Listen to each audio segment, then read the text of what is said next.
یہ روایت بڑی عجیب روایت ہے. شاید میں جو جس طرح دیکھ رہا ہوں شاید آپ اس طرح نہ دیکھ پا رہے ہوں، نہ دیکھیں آپ اس کو کسی اور طرح دیکھیں، لیکن میرے خیال میں یہ کانسیپٹ ہے اس کے اندر. یہ روایت مولا امیر المومنین سے. درود بھیجے گا محمد آل محمد آل محمد وعجل فرج. کتاب ہے ہمارے پاس المواعظ العددیہ، اس کے صفحہ نمبر 263 پر. مولانا نے فرمایا کہ اگر 5 لوگوں کے اندر خرابیاں نہ ہوتی تو سارے انسان صالح ہوتے. صالحین، آپ اگر صالحین کے مقام کو شاید نہ اتنا اہمیت دیتے ہوں تو میں آپ کی خدمت میں عرض کرتا ہوں کہ خدا متعال نے حضرت ابراہیم کے لیے کہا ہے کہ وہ صالحین میں سے تھے. جو قرآن کریم میں ہائیسٹ ریگارڈ کسی ایک انسان کے لیے مل سکتا ہے وہ صالحین ہے. کہ جب خدا متعال کسی کو کہتا ہے کون تھے یہ متقین تھے، یہ تھے، وہ تھے، محسنین تھے، جو ہائیسٹ لیول کے اوپر کہیں جا کے کسی کو ملتا ہے تو کیا ملتا ہے؟ صالحین تھے. کہ حضرت ابراہیم صالحین میں سے تھے. اب اور کیا چاہیے صالحین میں بننے کے لیے؟ تو مولا فرما رہے ہیں 5 خصلتیں اگر انسانوں کے اندر بری نہ ہوتی یہ سب صالحین میں سے ہوتے. اب وہ 5 خصلتیں جو ہم لوگوں کے دماغ میں ہیں وہ کیا ہیں اور جو امام فرما رہے ہیں وہ کیا ہیں؟ شاید یہ روایت آپ نے پہلے اتنی میرا نہیں خیال اتنی آسانی سے کسی نے سنی ہوگی یہ روایت. اس خاطر میں کوشش بھی کر رہا ہوتا ہوں کہ ایسی روایتیں نکال کے لاؤں جو ذرا کم لوگوں نے سنی ہوں گی. 5 خصلتیں کون سی ہیں؟ سب سے پہلی چیز کہا یہ اپنی جہالت کے اوپر مطمئن بیٹھ جاتے ہیں. اگر اپنی جہالت کے اوپر مطمئن نہ ہوتے، جہالت پہ مطمئن نہیں ہوتے تو کیا کرتے؟ علم حاصل کرتے. جہالت پہ مطمئن ہو کے بیٹھ جاتے ہیں. اگر یہ گندگی نہ ہوتی تو صالح ہوتے. پھر جہالت پہ کوئی اطمینان سے کیوں بیٹھ جاتا ہے؟ چونکہ علم کے نام پہ کوئی اور پیس اس کے ہاتھ میں ہوتا ہے اور کہتا ہے یہ کافی ہے. تو میرے پاس ایک ڈگری ہوگی اور میں سمجھوں گا کہ یہ کافی ہے، اس کے ہوتے ہوئے مجھے اصلی علم کی کوئی ضرورت نہیں ہے. مثلا میرے اندر خطابت کا کوئی جوہر آ گیا ہے اور مجھے پتا ہے خطابت کے اس جوہر کے ساتھ 4-5 ہزار لوگوں کو ایٹ اے ٹائم میں مشغول کر سکتا ہوں. اس کے بعد علم ڈالوں یا نہ ڈالوں مجھے اس کی پرواہ نہیں ہے. امام فرمانا کہ لوگ جہل پہ قانے نہ ہوتے صالح ہوتے ہی. کیوں؟ اگر یہ علم طلب کر رہے ہوتے تو خدا ان کو جاہل رکھتا. خدا تو علیم ہے، علم دینا چاہتا ہے تو علم دے دیتا ہے ان کو. انہوں نے خود جہالت کے اوپر مطمئن ہو کر بیٹھنا قبول کیا ہے. صحیح. امام فرمانے پہلی غلطی جو انسان کرتا ہے وہ القناعت بالجہل، یہ جہالت کے اوپر مطمئن ہو کے بیٹھ جاتا ہے. والحرص علی الدنیا، دنیا کا حریص ہے. اگر یہ دنیا کے حریص نہ ہو تو اس کے مقابلے میں کیا ہوتا ہے؟ اس کو کہتے ہیں زہد. اگر یہ حرص نہ دکھاتے جتنا دنیا سے مل جاتا. جہل پہ قناعت غلط ہے اور دنیا پہ قناعت فضیلت ہے. تو اگر یہ علم کے حریص ہوتے اور دنیا میں قناعت دکھا دیتے، انہوں نے دکھایا پلٹا کر. علم کے اوپر قانے ہو گئے اور دنیا کے اوپر حریص ہو گئے. حریص ان کو ہونا تھا علم کے اوپر اور قناعت دکھانی تھی انہیں دنیا کے اوپر.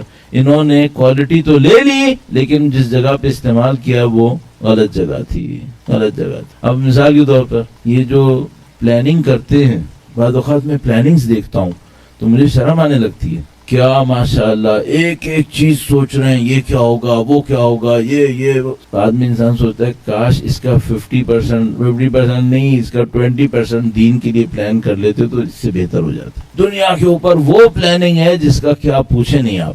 یعنی ہم لوگ کبھی یہاں پہ لوگوں سے بات کرتے ہیں نا تو وہ مثال کے طور پر ابھی جیسے بات کرتے ہیں ابھی سپٹمبر شروع ہوا ہے تو بتائے گا مولانا اگلے سال جولائی میں مجھے 18 دن ملیں گے. تو وہ اگلے سال جولائی کے 18 دن کو کاؤنٹ کر رہا ہے کہ میں نے کیا کرنا ہے. اچھا اس بندے کو یہ نہیں پتا کل صبح کی نماز پڑھنی ہے نہیں پڑھنی ہے، اس کو یہ نہیں پتا ہے. ان 18 دن کے لیے پلاننگ اس نے 1 سال پہلے سے کی ہوئی ہے. وہ عقل مند آدمی، جب تم دنیا کی پلاننگ کے اتنے ماہر ہو تو تم نے اپنی آخرت کی پلاننگ کیوں نہیں کر لی تھی؟ تو امام فرما رہے ہیں نہیں، یہ جہل کے معاملے میں قناعت دکھاتے ہیں اور دنیا کے معاملے میں حریص ہوتے ہیں، جبکہ ان کو علم کے معاملے میں حریص ہونا تھا اور دنیا کے معاملے میں قناعت دکھانی تھی. تیسری صفت والشح بالفضل. یہ تھوڑا سا یہ جو عبارت ہے ہم لوگ طالب علموں کی زبان میں یہ تھوڑا سا ٹریکی عبارت ہے. کیسے؟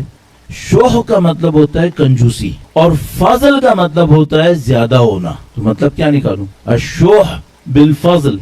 کنجوسی کا مطلب ہے کہ کم ہے، فضل کا مطلب زیادہ ہے. اس کا مطلب کیا ہے؟ اس کا مطلب یہ ہے یہ لوگ نہ صرف اس مال میں خدا کی راہ میں خرچ نہیں کرتے جس کی ان کو ضرورت ہے جو ان کا فضل ہوتا ہے، جو ان کا ایکسٹرا ہوتا ہے اس کو بھی اللہ کی راہ میں نہیں دیتے، اس میں بھی کنجوسی دکھاتے ہیں. یہ امام فرمانا اگر یہ نہیں کرتے نا جو صالحین میں سے ہوتے ہیں. یعنی ایثار کی بات نہیں ہو رہی ہے، ایثار وہ کرتا ہے جو اپنی ضرورت کو دے دیتا ہے. وَيُؤْثِرُونَ عَلَىٰ أَنفُسِهِمْ وَلَوْ كَانَ بِهِمْ خَصَاصَةٌ، خود ضرورت میں ہوتا ہے لیکن ایثار کر دیتا ہے. وہ ایک علیحدہ مسئلہ ہے. اب امام کیا کہہ رہے ہیں، اس کے پاس فضل پڑا ہے، ایکسٹرا پڑا ہے، وہ بھی نہیں دیتا. خدا تعالیٰ نے قرآن کریم میں فرمایا کہ اے نبی آپ سے پوچھتے ہیں کہ یہ پوچھتے ہیں کہ یسألونک ماذا ينفقون، یہ آپ سے پوچھتے ہیں ہم کس میں انفاق کریں، کیا کیا انفاق کریں. قل العفو، ان سے کہو عفو میں. عفو کا مطلب کیا ہوتا ہے، زیادتی میں. کہ جو تمہارے پاس زیادہ ہے وہ دے دو.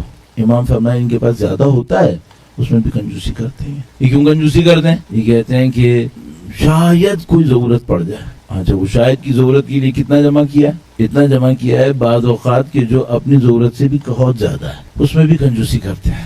تو امام فرمانے یہ اگر یہ نہ کرتے تو یہ تو صالحین میں سے ہوتے. اس کے بعد والریا فی العمل، یہ عمل نہیں کرتے، یہ عمل کرتے ہیں تو کیا کرتے ہیں، یہ دکھاوے کا کرتے ہیں. ہم فرمایا کہ یہ ریاکاری نہیں کرتے نا تو خدا چھوٹے چھوٹے اعمال کو قبول کر کے ان کو فرشتہ بنا دیتا. یہ بڑے بڑے اعمال کرتے ہیں لیکن یہ دکھاوے کا کر کے اس کا ستیہ ناش مار دیتے. اب یہ ایک علیحدہ مشکل ہے کہ ہمارے معاشرے میں جو چیز 100 سال پہلے دکھاوا تھی، 100 سال نہیں بولو 50-60 سال پہلے بولو، اس وقت وہ مینرز کا حصہ ہے، اس وقت وہ مینرز کا حصہ ہے. بعض ایسے لطیفے ہم لوگوں کے ساتھ ہو جاتے ہیں بعض اوقات، بعد میں انسان یاد کر کے یہ سمجھ نہیں پاتا اس پہ روئے یا اس پہ ہنسے. میں ایک جگہ گیا، وہاں انہوں نے کہا کہ مولانا یہ فاتحہ کی لسٹ ہے، یہ آپ پڑھ دیجیے گا. اب میں نے فاتحہ کا لسٹ پڑھنا ہی بند کر دی. میں کہا بھائی جس نے فاتحہ پڑھوانی خود پڑھوا لو، میں کوئی لسٹ بیس نہیں پڑھ رہا.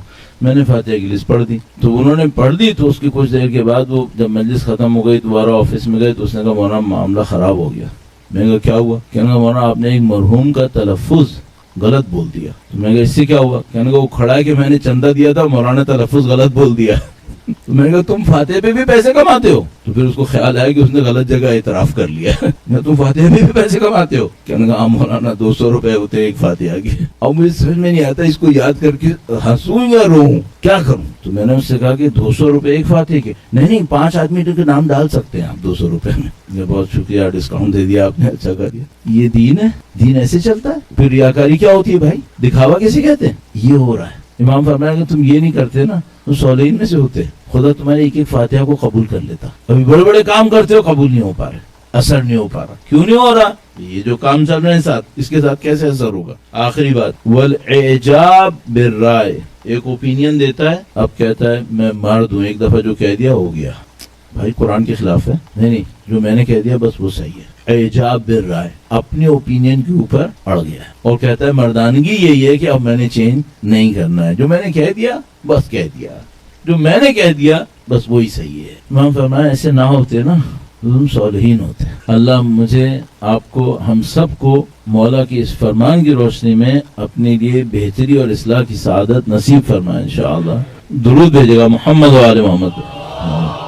ما صلی علی محمد محمد واجل فرد. میں ایک درود ابھی آپ سے اور بھجوانا چاہ رہا ہوں، وہ اس بات پر ہے، آپ سوچو اگر یہ ہمارے پاس نہ بچا ہوتا تو کیا ہوتا. ابھی تو یہ روایتیں ہیں نا ہمارے پاس، تو ہم میں سے جو یہ چاہتا ہے کہ پیچھے جا کے دیکھے دین ہے کیا، تو اس کے پاس ایک چانس ہے کہ وہ جائے ان روایتوں کو دیکھے، اس کو پتہ چل جائے گا دین یہ ہے. ذرا سوچو خدا نہ کرے اگر یہ ہاتھ میں نہ بچتا تو کیا ہوتا. ہم لوگ ہر روز اپنے ہاتھ سے ایک نیا دین بنا رہے ہوتے ہیں اور کہتے یہی دین ہے. ابھی بچ گیا ہے تب بنا رہے ہیں، بچ گیا ہے تب بنا رہے ہیں. کیوں کیسے بنا رہے ہیں آپ؟ بچنے کے بولنے والا کوئی نہیں ہے، اس کو سیکھنے والا کوئی نہیں ہے کیونکہ سخت ہے. تو بچ گیا تو ہمارا یہ عالم ہے. خدا نہ خیر نعوذ باللہ تعالی اگر ہمارے پلے یہ سب نہ ہوتا تو کیا ہوتا؟ پھر تو آوے کا آوا ہی بگڑ جاتا.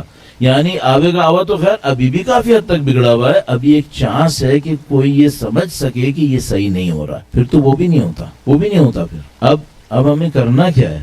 ہمیں کرنا یہ ہے کہ ہمیں اسی طرح فنڈامنٹلز کے اوپر واپس جانا ہے، آہستہ آہستہ اسی معاشرے میں رہتے ہوئے اپنی اصلاح کرنی. بہت سخت ہے، کنفرم بہت سخت ہے، لیکن خدا نہ کرے نعوذ باللہ تعالی اگر ہم نے یہ نہیں کیا، نعوذ باللہ تعالی ہم یقیناً کر لیں گے، اگر ہم نے نہیں کیا تو پھر ایک مشکل ہے، وہ یہ ہے کہ اس کے علاوہ کوئی چیز دین کو نہیں بچا پاتی. یہ دوسرے ادیان کے تجربوں سے بھی ہمارے پاس موجود ہے، ہم لوگوں نے اپنے بھی تجربے کیے ہوئے ہیں، اس سے بھی ہمیں سمجھ میں آ رہا ہے کہ اس طرح سے دین بچنے والا نہیں ہوتا ہے. کچھ عرصے ریچولز پہ چلتا رہتا ہے، لیکن جب ایک چیلنجنگ انوائرمنٹ کے اندر آتا ہے اور وہ چیلنجنگ انوائرمنٹ اس پر قطعاً ہے ہمارے پاس، تو پھر معاملہ خطرے میں پڑنے لگتا ہے. آپ کو خدا نے یہ فضیلت دی ہوئی ہے، یہ موقع نصیب کیا ہوا، اور یہ سب کا سب سید الشہداء کے نام کی خاطر ہے.